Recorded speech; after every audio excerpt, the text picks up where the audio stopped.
Our students in our community can do it in 4 seconds, 5 seconds, 9 seconds, 11 seconds. It's not like, hey, I'm getting the divine ahead of you. It's just like they've done it so many times, like it's like driving a stick shift.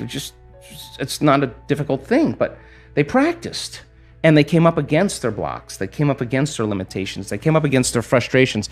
They came up against their analytical mind, and I want them to in a week-long event, because if not now, when? Now is the new later, and let's do it now, right? When I started seeing people whose brains were getting worse during a meditation, I said to them, what are you doing in there? And 100% of the time, they were analyzing their life or themselves within some disturbing emotion. And if emotions are the record of the past, and those emotions are derived from the hormones of stress, they were thinking in the past. And I learned right in that moment that if I got the person past the emotion, cross the river of change with me, forget about the emotion, just keep overcoming it. Forget about the past. Dragging people out of their past is the work. And so when we started studying those brains and we started seeing changes pre and post measurements, I realized the change wasn't just in their mind. It was actually in their brain. And that we were measuring different compartments of the brain, and when we're living in stress and we're living in survival, when the brain is aroused into those high beta brainwave patterns and we're out of balance and we're trying to predict and control everything in our life, and we're shifting our attention from one person to another problem, to another thing, to another condition. Every person, every object, everything, every place has a neurological network in your brain. So as the person was aroused by the hormones of stress like a lightning storm in the clouds, their brain was firing very incoherently. Different compartments were out of sync with other compartments of the brain.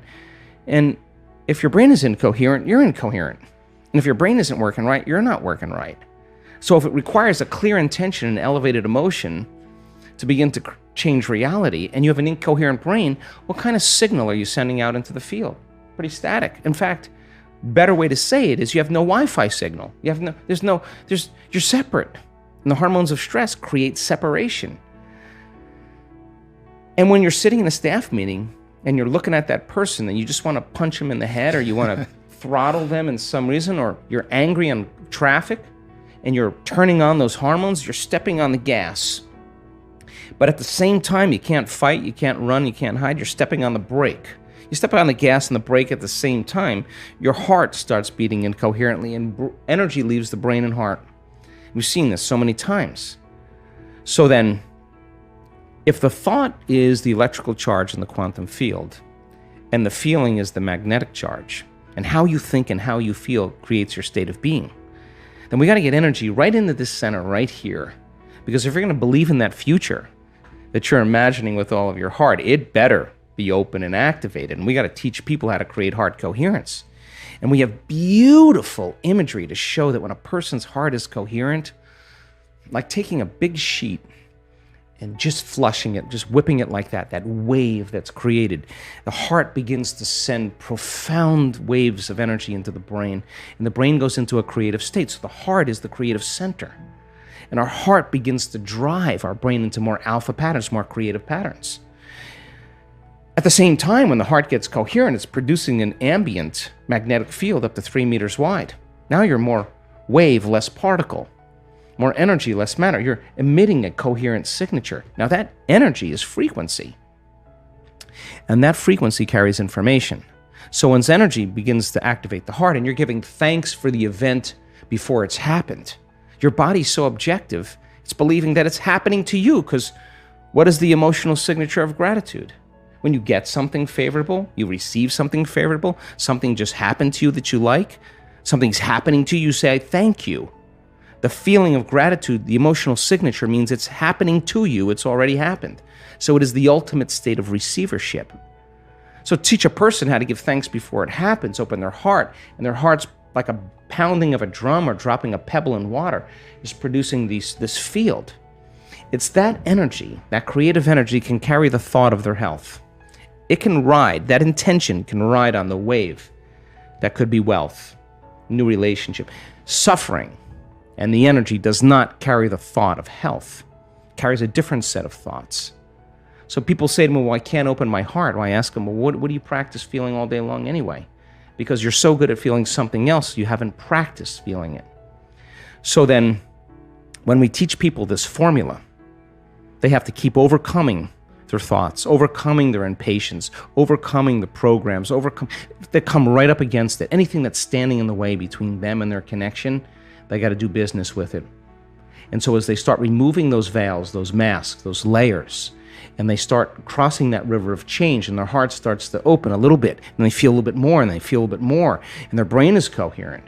Now they have a coherent brain and a coherent heart. The balance between the two is an exchange of information that's not coming from out there, it's coming from within them. And now they have a Wi-Fi signal. And now they're connected. When your heart opens and your brain is coherent, you feel connected to something greater. You don't feel separate any longer. So then, can you then get so good at it that no person, no condition, no experience in your life is going to move you from it? That's the name of the game. That's the Wi-Fi signal now. And so now, whatever you broadcast into the field is really your experiment with destiny. Not for the whatever you get, but for the fact that you created it. That's the fun part. And then, so many people, I have people in our work that created so much wealth. The first thing they did? They gave it away. Well, of course they would, because they now believe they can create it again. So now what? Now you just get good at giving. It's no longer about that. What do you want? You're going to get that car, and then you're going to be like, I'd rather drive the Mini. I don't really care about that whatever car. I'm just happy with what I have. So when you're at that point where you're so whole that you don't care what people think about you, when you're so happy with yourself that you're free, you don't care what you look like, you're just happy with you, man, that's freedom for people. That's so much freedom. So it brings me great joy to witness transformation. And that formula then, I always tell people, don't work on your healing. Work on learning the formula. Once you learn the formula and get it down, the healing will be the side effect of your personal change. So we teach that formula after about 10 years of research and looking at all the data. And we have great universities right now around the world that are very interested in what we're doing.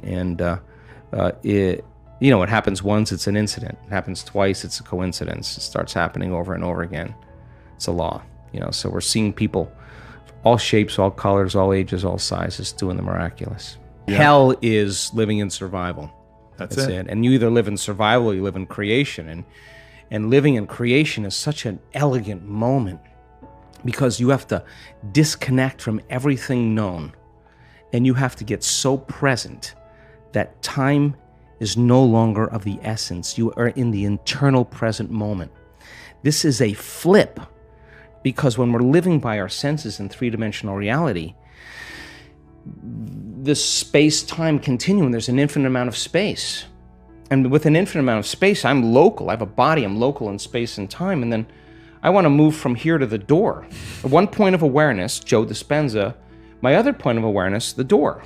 So in order for me to go from here to the door, I got to move my body through space. And guess what? That takes time. So if I'm creating matter to matter, here's me, Joe Dispenza, where's my dream? Way over there. Why is it way over there? Because my brain is automatically estimating how long I'm going to have to work and go back and forth to work. And it's going to take time and it's going to take energy to finally manifest that home or that car or whatever. And you're going to have to work harder. You're going to rush faster to get it done. And when you finally pay off that house or whatever, you're too tired, too exhausted to enjoy it. When you pass through the eye of the needle into the quantum and you enter that realm of time-space, it's a different world. There's an infinite amount of time. Time is eternal.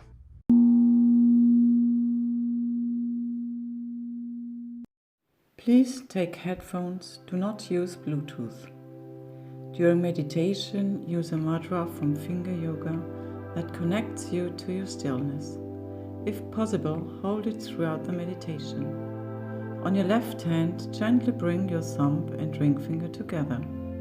On your right hand, place the middle finger, ring finger, and little finger around the thumbnail.